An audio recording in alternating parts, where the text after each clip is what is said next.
Welcome back बच्चों।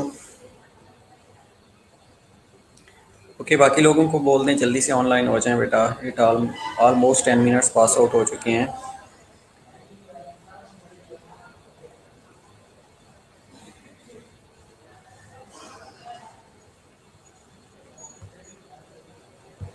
Okay, insulin आप लोगों ने पढ़ा है? आवाज़ आ रही है बेटा आपको? इंसुलिन आप लोगों ने पढ़ा है? इंसुलिन में कोई चीज़ समझ ना आई हो किसी चीज़ की तो let me know.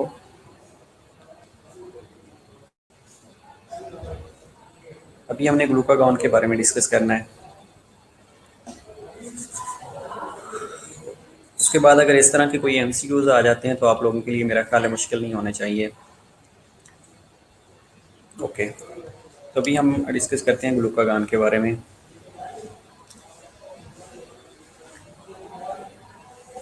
Very good बेटा।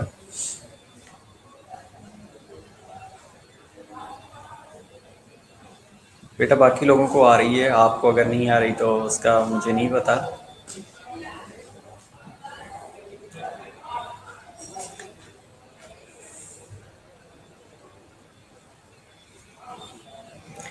Okay, back to glucagon. The effect of glucagon increase blood glucose level by stimulating. अब जो ग्लूकागॉन क्या करता है, ब्लड ग्लूकोज के लेवल को इंक्रीज करवा रहा होता है। कब इंक्रीज करवाएगा?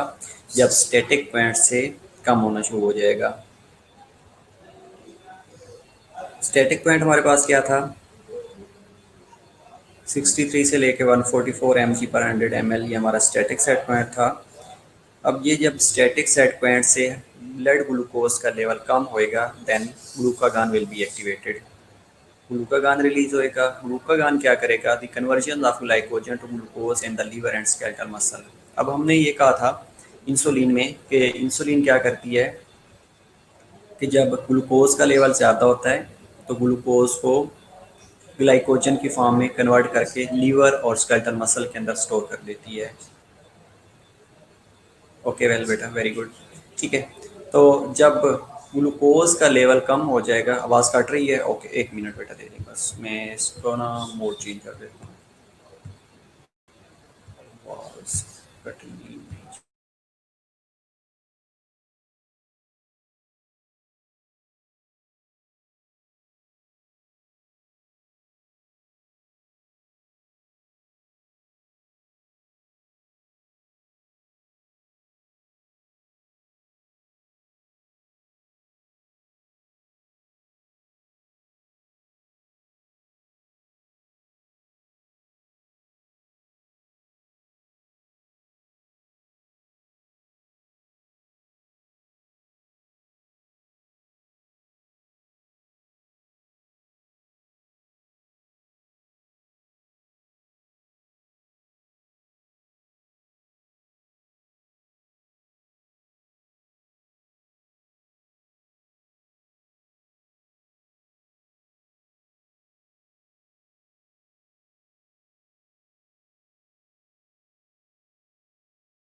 ओके बेटा, आप कंफर्म कीजिएगा आप ठीक है।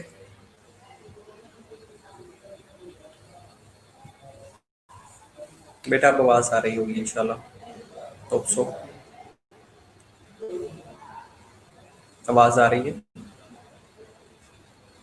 अभी भी आवाज़ नहीं आ रही?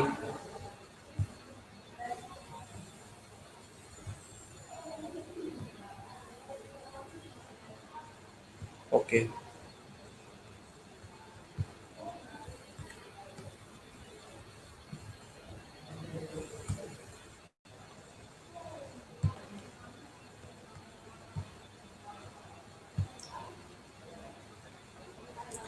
Okay, well well well, I am back. ठीक है, मैं ये बेटा आपको बता रहा था कि जब स्टैटिक सेट पॉइंट जो कि 60 सीरीज से लेकर 144 mg पर 100 ml है, जब इससे ग्लूकोज का लेवल ज़्यादा होएगा तो जो इंसुलिन है वो इस ग्लूकोज को ग्लाइकोजन की फॉर्म में स्टोर कर देती है। अब ये ग्लाइकोजन स्टोर कहाँ पे होती है? ये लीवर के अंदर और स्केलेटल मसल के अंदर स्टोर पड़ी होती है।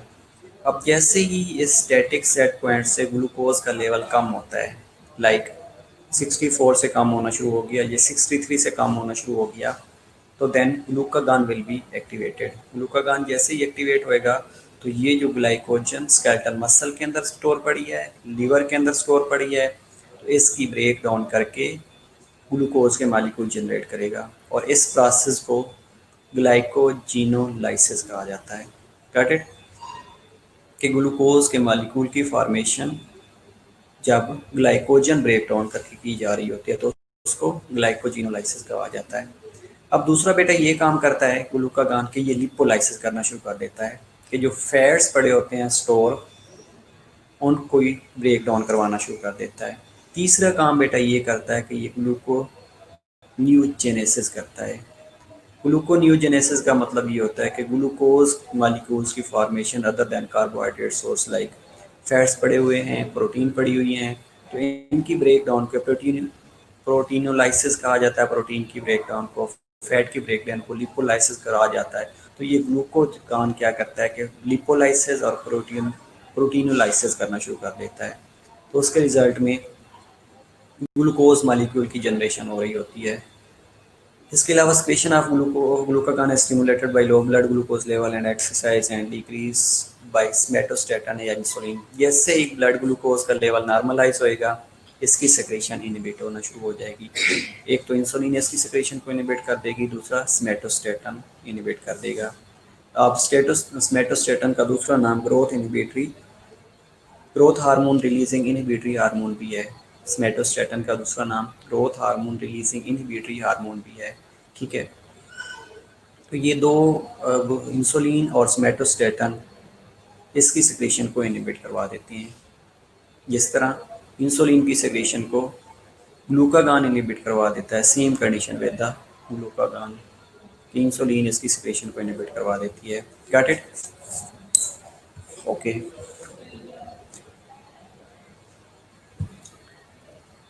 स्मेटोस्टेटन या growth hormone releasing inhibitory hormone, जिसको स्मेटोस्टेटन का नाम दिया जाता है, इसमें क्या होता है कि effect of this hormone also produced by the hypothalamus and is to inhibit the secretion of both insulin and glucagon in addition. Okay, well, बेटा ये होता है कि जो इंसुलिन होती है ये ग्लूकागान को इनहिबिट करवाती है, ये ग्लूकागान इंसुलिन के एक्शन को इनहिबिट करवाता है, और जो स्मेटोस्टेटन है ये दोनों के एक्शन को इनहिबिट करवा लेता है।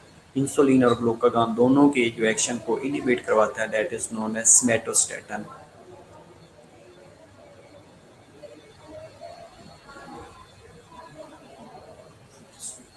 ओके, ग्लूकागान इंसुलिन को इनहिबिट करवाता है और स्मेटोस्टेटन इंसुलिन और ग्लूकागान दोनों को इनहिबिट करवा देती है। ओके, वेल, तो दैट वाज अबाउट इंसुलिन और ग्लूकागान। इंसुलिन और ग्लूकागान के बारे में कोई भी क्वेरी हो तो लेट मी नो। उसके बाद हम पीनियल ग्लैंड के बारे में डिस्कस करते हैं, देन थाइमस ग्लैंड है, और मेरा ख्याल है कि आज हम ये दो चीज़ें क्लियर करके, और देन स्किन के फंक्शंस के बारे में भी हमने डिस्कस करना है कि आपकी जो स्किन है वो क्या क्या करती है। नेक्स्ट क्लास में हम इंशाल्लाह मॉर्निंग टुमारो स्किन के बारे में डिस्कस करेंगे, राइट?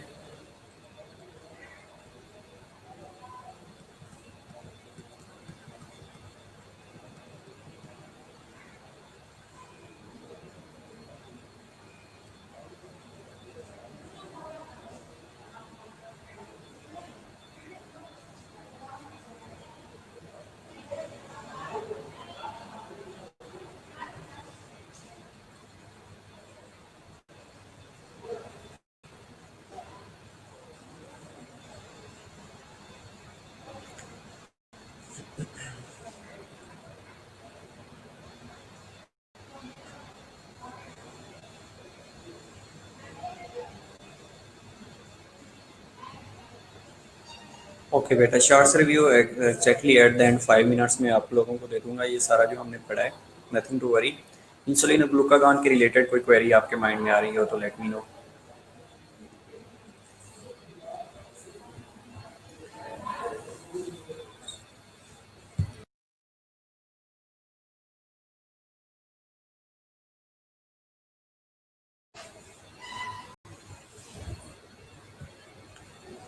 ओके वेल बेटा, पीनियल ग्लैंड के बारे में डिस्कस कर लेते हैं और थाइमस ग्लैंड के बारे में डिस्कस कर लेते हैं। बेसिकली जो पीनियल ग्लैंड है एक स्मॉल बॉडी अटैचमेंट होती है to the roof of third ventricle and is connected it by a short stalk containing nerves.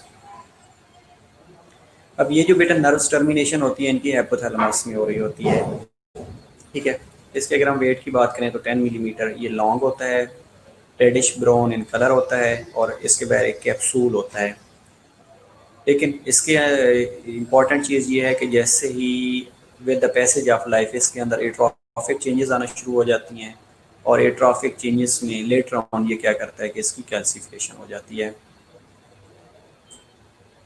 बेटा सोमेटोस्टेटन जो है ये inhibitory growth hormone inhibitory hormone है, ग्रोथ रिलीजिंग इनहिबिटरी हार्मोन है। ये क्या करता है कि जैसे ही ग्लूकोज का लेवल स्टैटिक सेट पॉइंट पे आ जाता है तो ये रिलीज़ होता है, रिलीज़ होने के बाद ग्लूकागॉन की इनहिबिशन करवा देता है। अब बेसिकली सेल्स सोमेटोस्टेटन को रिलीज़ कौन कर रहा होता है? डेल्टा सेल रिलीज़ कर रहे होती हैं। अब डेल्टा सेल ने मॉनिटर करना होता है कि जैसे ही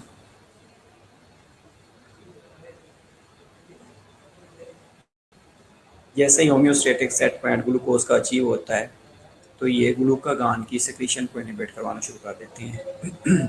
ओके, एट्रॉफिक चेंजेस का बेटा मतलब ये है कि इसके अंदर एट्रॉफी होना शुरू हो जाती है, इसका साइज जो है डिक्रीज होना शुरू हो जाता है, श्रिंक होना शुरू हो जाता है। जो सेल साइज है that will be decrease reduce होना शुरू हो जाता है, उसको कहा जाता है एट्रॉफिक चेंजेस। और लेटर ऑन लाइफ के अंदर इसकी कैल्सिफिकेशन हो जाती है। इसका बेटा जो मेन हार्मोन है दैट इज मेलिटोनिन।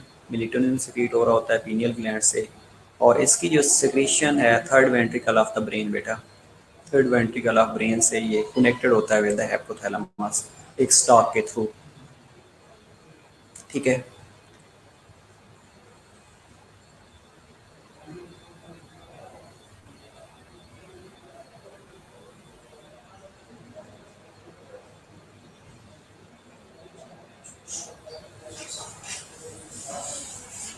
ओके बेटा, ये इसकी सिक्रीशंस है ना मेलेटोनिन के, अगर हम सिक्रीशंस की बात करें तो इसके फंक्शंस अभी तक फुली अंडरस्टूड नहीं है। हमें नहीं पता कि कब ये पीक पे रिलीज़ हो रहा होता है, कब ये डिक्रीज रिलीज़ हो रहा होता है। लेकिन एक थीरी है उसमें ये कहते हैं कि इसकी जो टाइम ड्यूरेशन है 24 आवर्स में ये रिलीज़ हो रहा होता है और इस विद फ्लक्चुएशन होती रहती है, कभी कम होना रिलीज़ हो जाता है, कभी ज़्यादा रिलीज़ हो रहा होता है।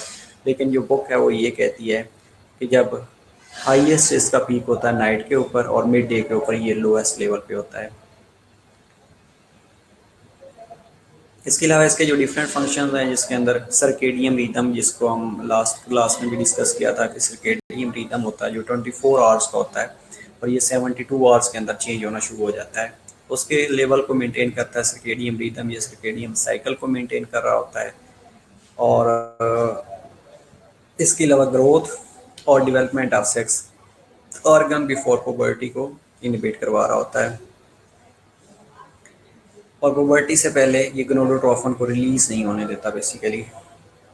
तो मेलेटोनिन के बारे में हमने जो चीज़ें डिस्कस की हैं उसमें के अंदर क्या क्या है कि मेलेटोनिन पीनियल ग्लैंड से रिलीज़ हो रहा होता है। इसकी जो सिक्रीशंस हैं वो 24 आवर्स में फ्लक्चुएट करती रहती है। लेकिन जो थीरी हैं, जो बुक हैं, वो ये कहती हैं कि नाइट के ऊपर इसका हाईएस्ट लेवल होता है और अराउंड द डे या मिड डे के ऊपर इसका लेवल लो होना शुरू हो जाता है। इसकी मेनली जो सिक्रीशंस हैं नंबर ऑफ डेज या डे लाइट के आवर्स में भी फ्लक्चुएट करती है, इन्फ्लुएंस होती है, सीजनल वेरिएशंस के ऊपर भी डिपेंड करती है। इंस्टेड ऑफ दैट इसका मेन फंक्शन अभी तक किसी को नहीं पता, हमें नहीं पता कि इसका मेन फंक्शन क्या होता है।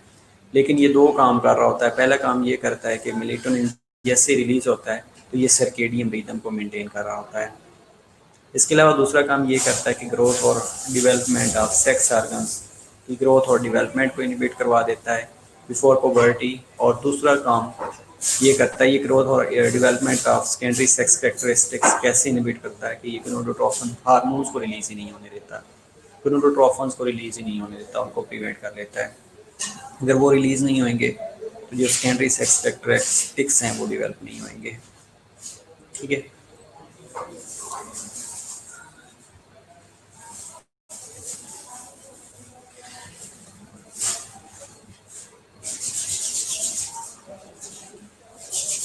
ओके, इसके बाद है थाइमस ग्लैंड। थाइमस ग्लैंड के बारे में डिस्कस कर लेते हैं। देन लोकल हार्मोन्स हैं, उसके बाद आपकी क्वेरीज का आंसर किया जाएगा। थाइमस ग्लैंड के बारे में मैंने आप लोगों को पहले भी बताया था कि जो थाइमोसिन रिलीज हो रहा होता है, थाइमोसिन थाइमस ग्लैंड से रिलीज होता है, और ये क्या करता है बेसिकली टी लिम्फोसाइट्स की डेवलपमेंट करता है। और टी लिम्फोसाइट्स हैं ये सेल मीडिएटेड इम्यूनिटी प्रोवाइड कर रहे होते हैं। स्किन के बाद हम जो चैप्टर डिस्कस करेंगे दैट इज इम्यूनिटी, उसमें आप लोगों को बताऊंगा। और थाइमोसिन जो है बेटा ये WBC की प्रोडक्शन के लिए ज़रूरी होता है, ये ल्यूकोसाइट्स की प्रोडक्शन के लिए ज़रूरी होता है। याद कीजिएगा जब हम ब्लड वाला चैप्टर डिस्कस कर रहे थे या ब्लड सेल्स के बारे में डिस्कस कर रहे थे, तब मैंने आपको बताया था कि थाइमस ग्लैंड से थाइमोसिन रिलीज होता है जो कि ल्यूकोसाइट्स या WBC की प्रोडक्शन करवाता है। सर्केडियन रिदम बेटा क्या होता है? पहली चीज़ तो ये है, सर्केडियन रिदम बेटा ये होता है कि 24 आवर्स का साइकिल होता है जो कि आपके स्लीपिंग पैटर्न को मेंटेन कर रहा होता है। सपोज आज आपने 10 बजे सोए हैं,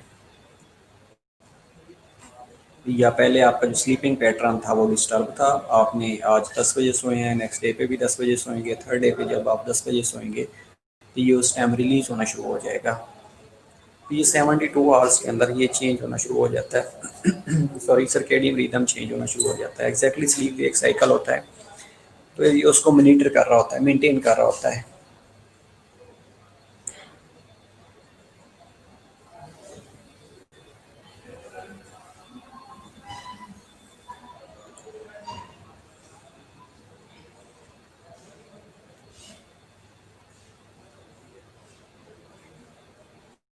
और बेटा एग्जैक्टली ये जो सर्केडियन रिदम होता है ये 72 आवर्स के बाद चेंज हो जाता है, लेकिन ये मेंटेन क्या करता है, मेंटेन जो 24 आवर्स का साइकिल होता है ना उसको मेंटेन कर रहा होता है।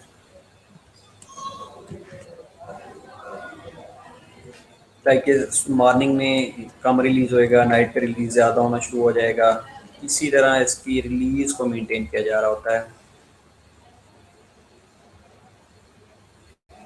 डायurnal बेटा डे और नाइट का जो साइकिल होता है उसको कहा जाता है, डे और नाइट का जो रिदम होता है, ये जो साइकिल होता है उसको कहा जाता है।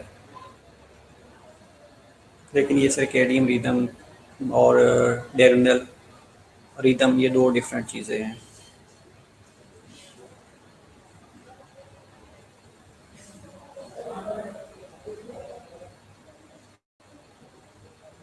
बेटा टी लिम्फोसाइट्स की अगर हम मिच्योर की बात करें तो ये थाइमस के अंदर मिच्योर हो रहे होते हैं एग्जैक्टली, और थाइमोसिन भी वहाँ से रिलीज हो रहा होता है।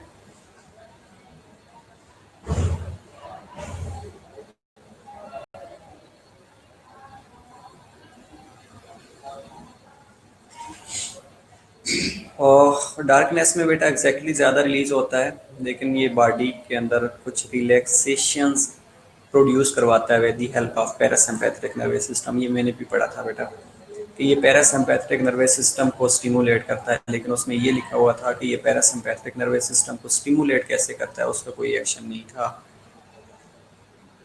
ठीक है बेटा, सर्केडियन रिदम के अंदर ये होता है कि ये जो स्लीप पैटर्न होता है, स्लीप और वेक साइकिल होता है, उसको कहा जाता है सर्केडियन रिदम, और जो डे और नाइट का साइकिल होता है उसको डायurnal रिदम कहा जाता है, या इसको डायurnal वेरिएशंस भी कहा जाता है। सर्केडियन रिदम में ये होता है कि सपोज आप दिन को सोए हैं, रात को सो रहे हैं, आपका स्पेसिफिक टाइम ड्यूरेशन है, लेकिन जो डे में आपका स्लीप पैटर्न मेंटेन नहीं हो रहा।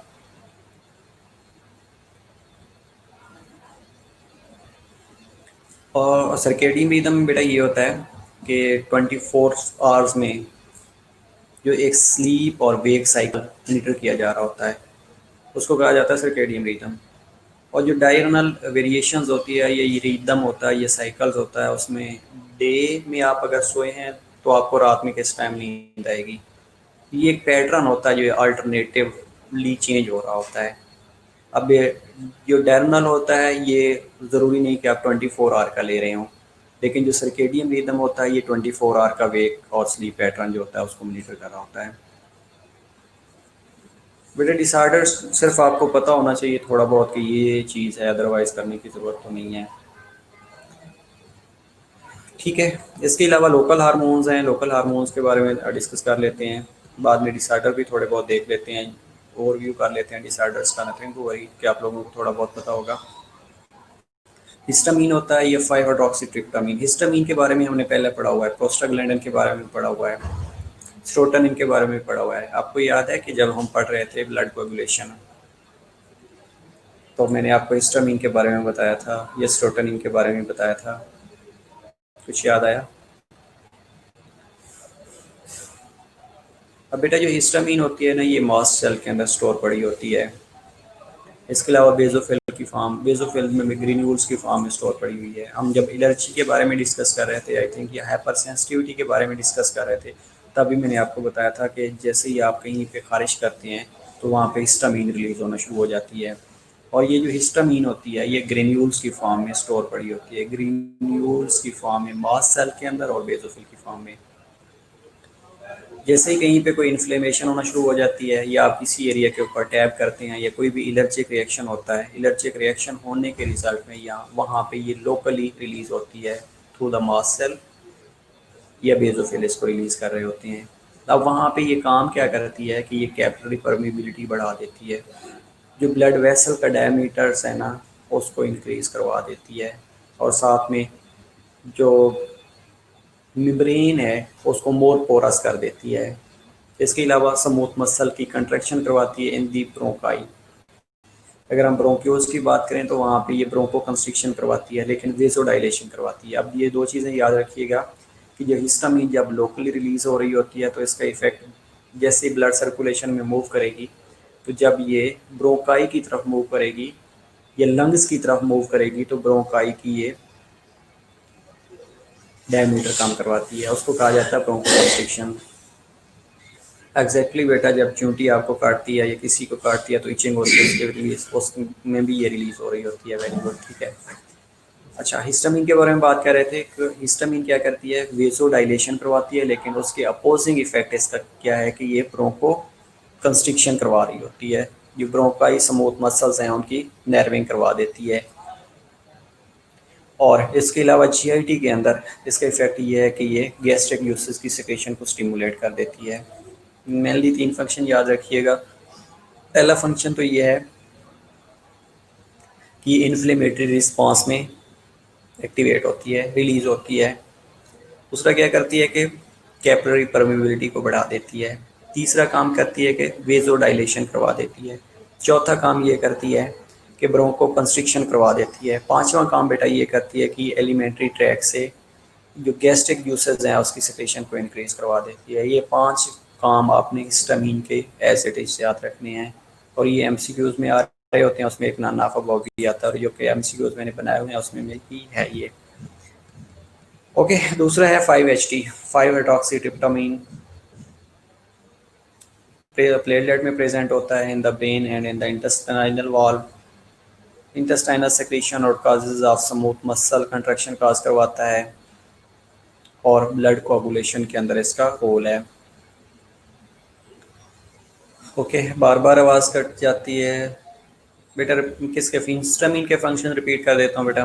मैंने ये बताया कि जैसे ही कहीं पे कोई इन्फ्लेमेटरी रिस्पांस ट्रिगर होता है या इन्फ्लेमेशन होती है या कोई tissue response to an injury आने लगता है, तो उसके रिजल्ट में हिस्टामीन बेजोफिल की फॉर्म, बेजोफिल्स ग्रेन्यूल्स की फॉर्म में इसको स्टोर करके रखते हैं या मास्ट सेल के अंदर प्रेजेंट होती है, वहाँ से ये एलिमिनेट होती है। जैसे ही एलिमिनेट होएगी तो उसके बाद ये क्या करती है कि कैपिलरी परमेबिलिटी को बढ़ा देती है। दूसरा काम बेटा ये करती है कि ब्लड वेसल का डायमीटर बढ़ा देती है, that is known as vasodilation. तीसरा काम ये करती है कि smooth muscles of the bronchi की कंस्ट्रिक्शन करवा देती है, that is known as bronchoconstriction. And fifth one ये करती है कि ये जो गैस्ट्रिक जूसेस हैं जीआईटी के अंदर, ये एलिमेंट्री ट्रैक के अंदर उसकी स्टिमुलेशन को इंक्रीज करवा देती है। इवन कि ये जीआईटी मोटिलिटी को भी समटाइम्स इंक्रीज करवाती है। तो ये 5 काम हिस्टामिन करवा रही होती है।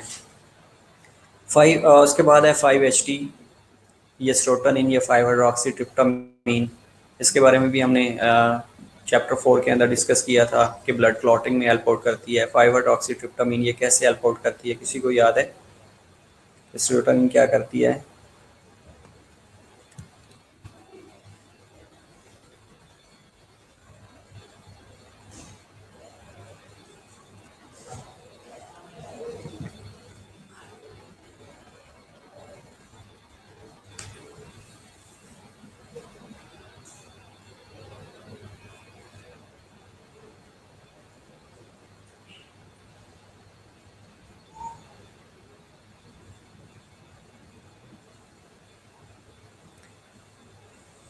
ओके, बीटा सेरोटोनिन के एक और नाम भी है, इसे हैप्पी केमिकल भी कहा जाता है।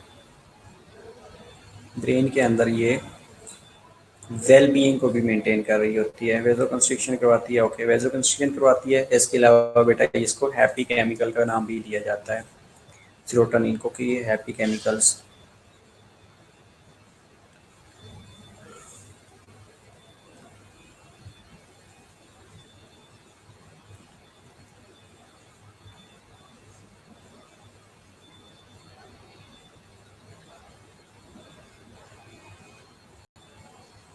ओके, वेल, वेरी गुड बेटा। प्लेटलेट जब डैमेज होते हैं एग्जैक्टली उस एरिया में भी एक्यूमुलेट हो जाती है। ठीक है, इसके अलावा प्रोस्टाग्लैंडन्स हैं, पीचीज जिसे कहा जाता है, लिपिड बेस्ड होते हैं। अब इनके भी डिफरेंट फिजियोलॉजिकल इफेक्ट होते हैं। लाइक ये प्रोस्टाग्लैंडन्स इन्फ्लेमेटरी रिस्पांस में रिलीज हो रहे होते हैं। हैप्पी केमिकल्स का बेटा नाम बुक के अंदर लिखा हुआ था कि इसको सेरोटोनिन का दूसरा नाम हैप्पी केमिकल्स भी है।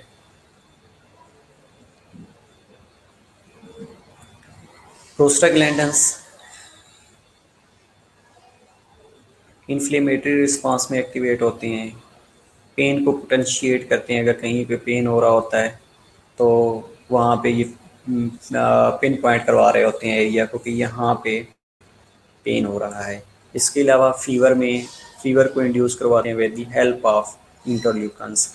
अब इंटरल्यूकन 1 हो तो ये जाके जो थर्मोस्टेट होता है हाइपोथैलेमस के अंदर उसका सेट पॉइंट चेंज कर देता है। हैप्पी केमिकल्स बेटा सेरोटोनिन का दूसरा नाम है। इसके अलावा ब्लड प्रेशर को रेगुलेट करते हैं, क्लॉटिंग में हेल्प आउट करवा रहे होते हैं, यूट्राइन कंट्रैक्शन ड्यूरिंग लेबर करवा रहे होते हैं। Other chemically similar components include leukotrienes आते हैं जो कि इन्फ्लेमेटरी रिस्पांस में, और थ्रोम्बोक्सन्स या थ्रोम्बोक्सन्स ये हैं एग्रीगेशन ऑफ प्लेटलेट्स करवाती हैं, प्लेटलेट एग्रीगेटर्स हैं। जैसे ही कोई इन्फ्लेमेटरी रिस्पांस शो होता है या पेन कहीं पे पोटेंशिएट होता है तो ये फ़ौरन से पहले रिलीज़ होते हैं और उसके बाद रैपिडली डिग्रेड होना शुरू हो जाते हैं, इनकी डिग्रेडेशन हो जाती है। इसके अलावा जीआईटी हार्मोन्स हैं। जीआईटी हार्मोन्स के अंदर गैस्ट्रन है, स्क्रीटन है, कोलिसिस्टोकाइनिन है। बस आई थिंक यही था जो आज हमने डिस्कस करना था। बाकी इनके डिसऑर्डर्स हैं थोड़े बहुत, अगर आप कहते हैं तो वो देख लेते हैं, गो थ्रू कर लेते हैं कि क्या क्या हो सकता है।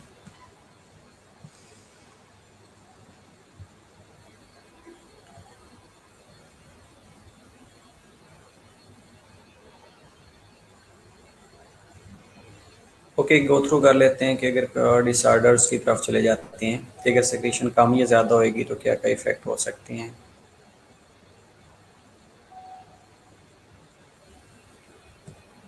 बेटा बस थोड़े से डिसऑर्डर्स को देख लेते हैं, इसके अलावा कुछ भी नहीं। Hyper secretion of interior pituitary दो ही कंडीशन हो सकती हैं, या तो जिंजर्टिज्म होएगी या एक्रोमेगैली होना शुरू हो जाएगी। जिंजर्टिज्म में हमने ये कहा था कि स्पेसिफिक एरिया के अंदर अगर ग्रोथ हार्मोन की सेक्रेशन इंक्रीज हो गई है, नो सॉरी, जिंजर्टिज्म में हमने ये कहा था कि अगर ओवरऑल इंटीरियर पिट्यूटरी से ग्रोथ हार्मोन की सेक्रेशन इंक्रीज हो गई है तो दैट विल लीड टू जिंजर्टिज्म। और एक्रोमेगैली में हमने ये कहा था कि अगर स्पेसिफिक एरिया के अंदर ग्रोथ हार्मोन की सेक्रेशन इंक्रीज हुई है तो स्पेसिफिक एरिया का साइज इंक्रीज हो जाता है, जिसको एक्रोमेगैली कहा जाता है। और जो जेंजुटिज्म है,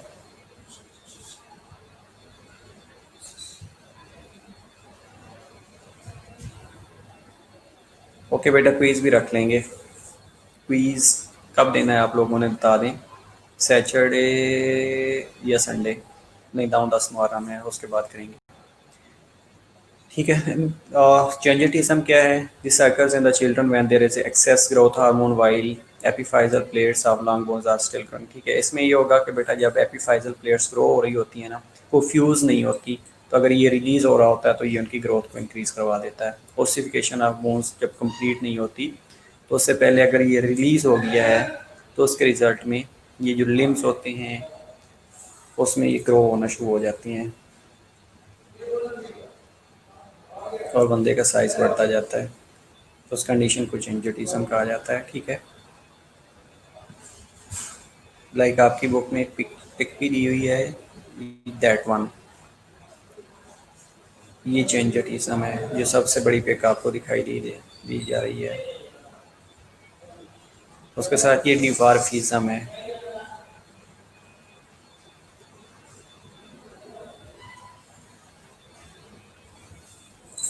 ओके बेटा, मंडे या ट्यूसडे, वेनसडे का कर लें। वेनसडे को आपकी क्लासेस कितनी होती हैं? वेनसडे को 5 PM कर लें, 6 PM कर लें, 7 PM कर लें, इट्स अप टू यू। मैं आप ऑनलाइन कर दूंगा। मसल वाला बेटा आप लोग विलिंग ही नहीं है, आप लोगों ने याद ही नहीं करना होगा। इस सैटरडे को बेटा कोई टेस्ट नहीं है मेरा, इस सैटरडे कोई क्विज नहीं होगा।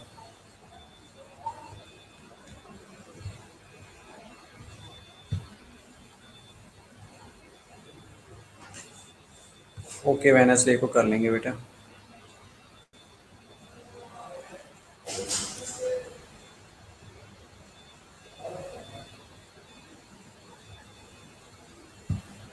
ओके बेटा, डायबिटीज़ के बारे में आप लोग पूछ रहे थे, इस चैप्टर्स में भी है डायबिटीज़ कब होगी। जब या तो इंसुलिन, नहीं बेटा इस सैटरडे कोई टेस्ट नहीं है, वेनसडे की बात कर रहा हूँ बेटा, वेनसडे। ओके, 4 to 5 PM कर लीजिएगा, मैं आपको ग्रुप में अपडेट कर दूंगा। डेफिनेटली बेटा ये वाला चैप्टर जो हमने डिस्कस किया है, एंडोक्राइन वाला। ओके बेटा, शॉर्ट रिव्यू दे देता हूँ। लेकिन ये हम बस डिसऑर्डर्स देख लें, उसके बाद बेटा शॉर्ट रिव्यू दे देता हूँ मैं आपको।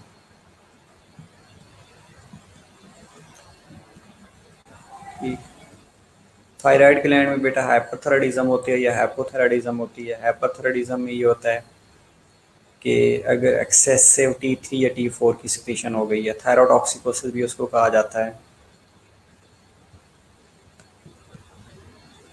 और अगर हाइपोथायराइडिज्म हो गई है तो उसमें ये होता है कि डिक्रीज सेक्रेशन ऑफ T3 और T4। कोई कंजेनिटल अबनॉर्मलिटीज़ हो सकती है, मैक्सोडीमा अडल्ट्स में हो सकता है, ये सर्टेन कंडीशंस होती हैं, या ऑटोइम्यून थायराइडाइटिस हो सकता है।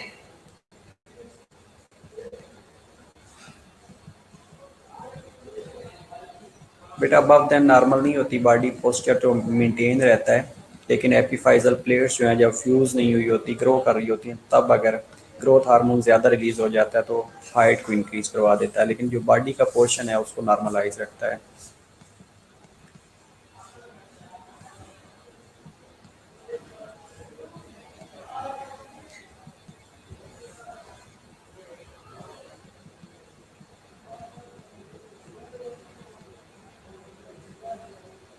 ओके बेटा, इसके रिव्यू की तरफ आ जाते हैं। शॉर्ट रिव्यू ले लेते हैं कि हमने क्या क्या डिस्कस किया है। बेटा इंसुलिन और ग्लूकागॉन के बारे में डिस्कस किया है, और इंसुलिन और ग्लूकागॉन के बारे में अगेन हम एक शॉर्ट सा रिव्यू ले लेते हैं। आप लोगों से भी पूछा जाएगा कि आप लोगों को क्या क्या समझ आई है। पहली चीज़ तो ये है कि हमने ये डिस्कस किया है कि जैसे ही आप खाना खाते हैं, खाना खाने के रिजल्ट में ग्लूकोज प्रोड्यूस होती है। अब ये जो ग्लूकोज है, इसको सेल यूटिलाइज करते हैं एज एनर्जी सोर्स। जैसे ही ग्लूकोज का लेवल इंक्रीज होता है, ग्लूकोज के लेवल इंक्रीज होने के रिजल्ट में हमने ग्लूकोज को एक स्टैटिक सेट पॉइंट के ऊपर लेके आना होता है। और स्टैटिक सेट पॉइंट हमारे पास क्या है? 63 से लेके 144 mg पर DL है, राइट। अब जैसे ही इससे ज़्यादा ग्लूकोज का लेवल होगा तो इंसुलिन रिलीज होएगी। इंसुलिन क्या करेगी कि ब्लड के अंदर जो ग्लूकोज फ्री फॉर्म में फिर रही है उसको ग्लूकोज ट्रांसपोर्टर के थ्रू, ग्लूकोज के चैनल के थ्रू या रिसेप्टर के थ्रू बाइंड करेगी। बाइंड करने के बाद सेल के अंदर भेज देगी। अगर एक्सेसिव अमाउंट में ग्लूकोज अवेलेबल है तो उसको ग्लाइकोजन के में कन्वर्ट करेगी। ग्लाइकोजन में कन्वर्ट करने के बाद उसको लीवर और मसल के अंदर स्टोर कर देगी। ठीक है, इस तरह जो ग्लूकोज का लेवल है वो नॉर्मलाइज होना शुरू हो जाएगा। लेकिन एक ऐसी कंडीशन जिसमें आपने खाना नहीं खाया, आप फास्टिंग कंडीशन पे हैं या आपने कोई मील मिस कर दिया है, तो उसके रिजल्ट में क्या होगा कि ग्लूकोज का लेवल स्टैटिक सेट पॉइंट से कम होना शुरू हो जाएगा। अब जैसे ही ग्लूकोज का लेवल स्टैटिक सेट पॉइंट से कम होगा तो ग्लूकागान एक्टिवेट हो जाएगा। ग्लूकागान जैसे ही एक्टिवेट होएगा तो ये क्या करवाएगा कि वो ग्लाइकोजन जो कि लीवर और मसल के अंदर स्टोर पड़ी थी उसकी ब्रेक डाउन करवाना शुरू कर देगा ताकि ग्लूकोज के लेवल को नॉर्मलाइज किया जा सके। दूसरी कंडीशन में ये होगा कि ये ग्लूकोन्यूजेनेसिस करवाना शुरू कर देगा, ग्लूकोज के नए मालिक्यूल्स बनाना शुरू कर देगा अदर देन कार्बोहाइड्रेट सोर्स।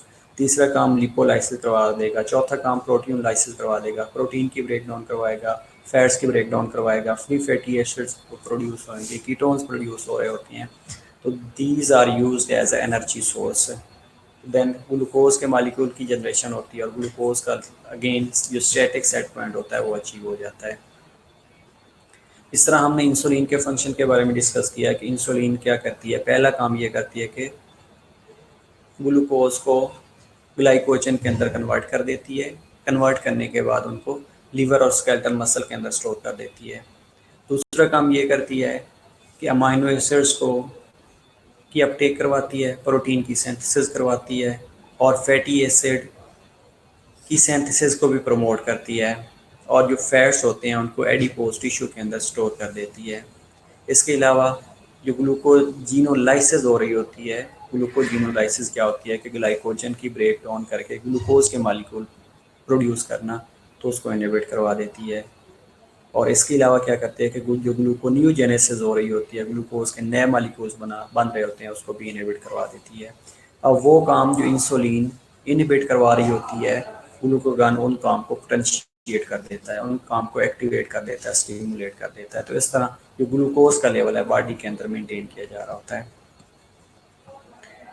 ठीक है, इसके अलावा और कोई क्वेरी हो रिलेटेड टू आज के लेक्चर के रिलेटेड, प्रीवियस लेक्चर के रिलेटेड, उससे पहले किसी चैप्टर के रिलेटेड कोई भी क्वेरी हो बेटा let me know.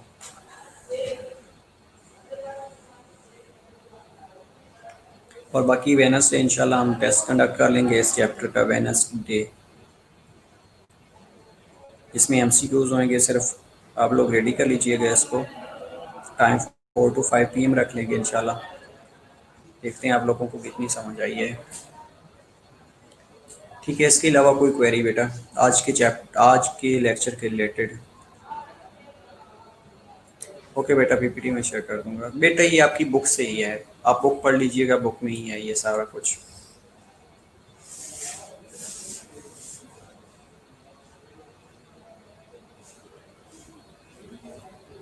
Okay, growth hormone repeat कर देता हूँ। इसके अलावा और क्या चाहिए, और क्या आपको पूछना है बेटा आप लोगों ने?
बेटा आई थिंक कि 9-10 की छुट्टी होगी सैटरडे और संडे की, बस इसके अलावा तो कोई छुट्टी नहीं है।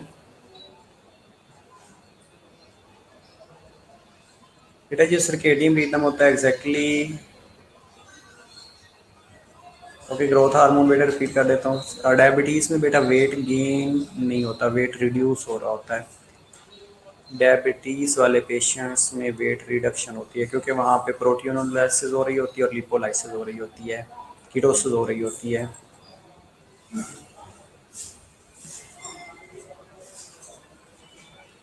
बेटा सिलेबस ऑलमोस्ट कोई 3-4 चैप्टर रह गए होंगे। बेटा सर्केडियन रिदम 72 आवर्स के बाद चेंज होता है, लेकिन जो स्लीप वेक साइकिल होता है वो 24 आवर का मॉनिटर कर रहे होते हैं। इसमें मैं आपको बता रहा हूँ कि 72 आवर्स के बाद चेंज होता है।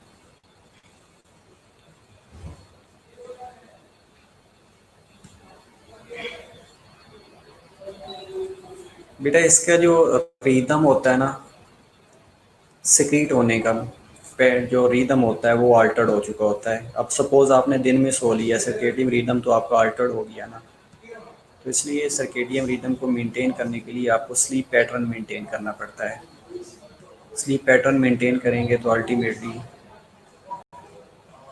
बेटा कुछ लोगों में वेट गेन होता है, लेकिन माइट भी उनके अंदर टाइप 2 डायबिटीज़ मेलाइटस हो, उसमें इनिशियली वेट गेन होता है, लेकिन जैसे जैसे क्रोनिक होता जाता है, डायबिटीज़ क्रोनिक होती जाती है, तो उसमें वेट लॉस होता है।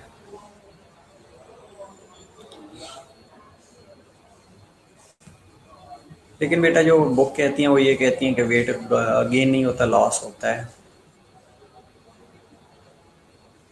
बेटा ओबेसिटी की वजह से डायबिटीज़ हो जाती है, ओबेसिटी की वजह से डायबिटीज़ हो जाती है, लेकिन जैसे ही डायबिटीज़ डायग्नोज हो जाती है तो उसके बाद उनका वेट रिड्यूस होना शुरू हो जाता है।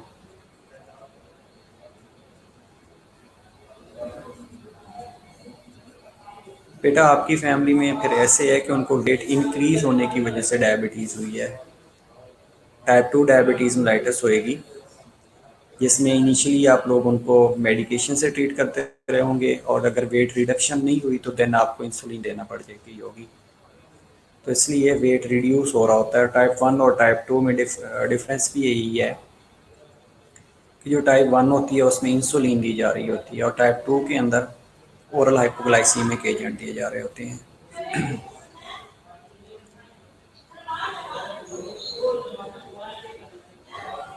बेटे इसमें नींद ना आने की मल्टीपल वजह हो सकती हैं। इनिशियली आप जो पीक की नींद होती है ना, आप उसमें अगर अल्टर्ड हो गए हैं, लाइक अगर किसी ने आपको आके जगा दिया है, तो आपके जो सर्टेन केमिकल मीडिएटर्स रिलीज हो रहे होते हैं, केमिकल मैसेंजर्स रिलीज हो रहे होते हैं, हार्मोन रिलीज हो रहे होते हैं, वो आके रिसेप्टर के ऊपर बाइंड ही नहीं करने करते।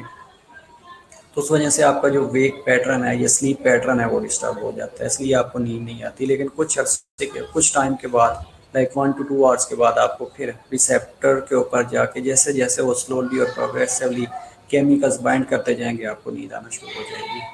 और स्पेशली हो सकता है कि आप इनिशियल सो रहे थे, आपका फ्राइटेंडिंग कंडीशन हुई है, आपका सिंपैथेटिक नर्वस सिस्टम की एक्टिवेशन हो गई है, तो उस वजह से भी नींद नहीं आ रही होती। जैसे ही पैरासिम्पैथेटिक नर्वस सिस्टम की एक्टिवेशन होएगी तो उसके बाद आपको नींद आना शुरू हो जाएगी।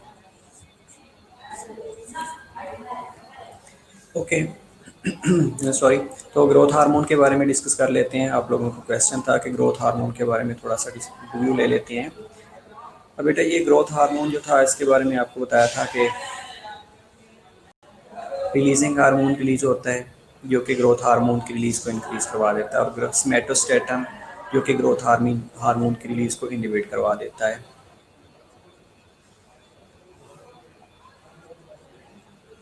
अब बेटा डेफिनेटली मेडिकेशंस बहुत सारी हैं, अगर नींद नहीं आ रही होती तो उसमें मेडिकेशन दी जा रही होती हैं। बेटा 15 को भी कंफर्म नहीं है, जब तक कोई लेटर इशू नहीं होगा हमें कोई पता नहीं है कॉलेज कब ओपन होने हैं। ठीक है, ओके। ग्रोथ हार्मोन के बारे में बेटा डिस्कस कर लेते हैं आफ्टर 2-4 मिनट में। मैंने ये बताया था कि हाइपोथैलेमस से growth hormone releasing hormone release होता है, वो इंटीरियर पिट्यूटरी के ऊपर एक्ट करता है। अब इंटीरियर पिट्यूटरी से ना दो तरह से हार्मोन रिलीज होते हैं। One is growth promoting action होता है ग्रोथ हार्मोन का, other is anti insulin effect होता है। अब जो एंटी इंसुलिन इफेक्ट होता है बेटा वो एडिपोज टिश्यू के ऊपर और कार्बोहाइड्रेट की मेटाबॉलिज्म के ऊपर एक्ट कर रहा होता है। अब जो एडिपोज इफेक्ट है उसमें ये लिपोलाइसिस को इंक्रीज करवाता है, फ्री फैटी एसिड्स की यूज़ को इंक्रीज करवाता है, जिसकी वजह से जो एडॉप्सिटी है वो डिक्रीज होना शुरू हो जाती है। अब दूसरे में क्या होता है कि ग्लूकोज कार्बोहाइड्रेट्स की मेटाबॉलिज्म में ये ग्लूकोज की यूटिलाइजेशन को कम करता है, इसकी वजह से जो ब्लड ग्लूकोज का लेवल है वो इंक्रीज होना शुरू हो जाता है। और जो ग्रोथ प्रोमोटिंग एक्शन से वो क्या था कि ये लीवर के ऊपर जाके एक्ट करता है, लीवर पे एक्ट करने के बाद ये इंसुलिन लाइक ग्रोथ फैक्टर को रिलीज करता है।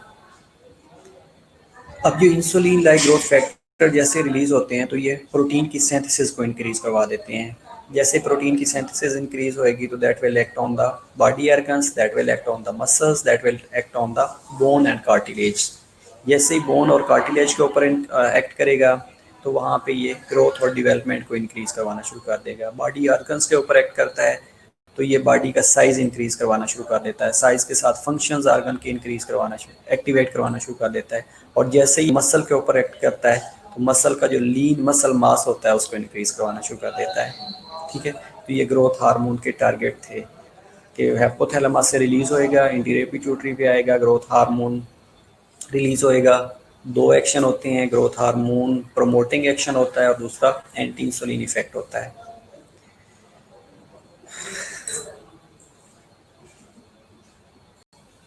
बेटा 15 सितंबर की कंफर्म नहीं है, लेट्स सी कब ओपन होते हैं।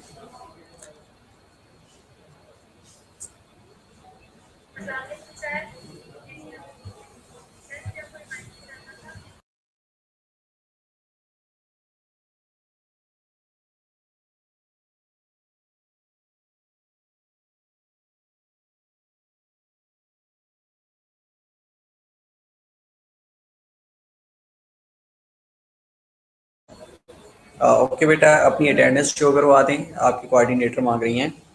ठीक है, जो जो लोग प्रेजेंट हैं और बाकी जो लोग एब्सेंट हैं उनका अल्लाह ही हाफिज़ है।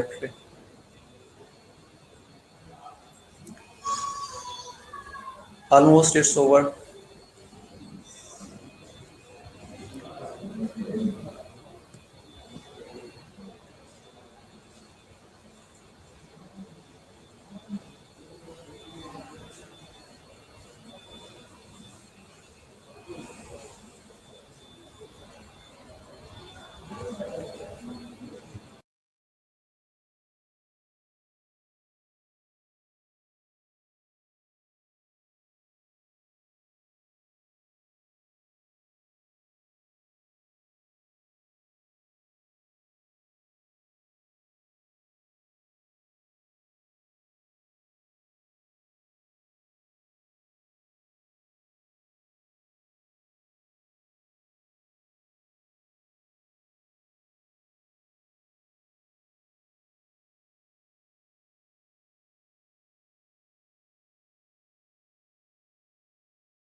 ओके बेटा, सी यू इंशाल्लाह टुमारो एट 9 AM। तब तक ये पढ़ लीजिएगा इसको और इंशाल्लाह हम वेडनेसडे को टेस्ट इसका ले लेंगे।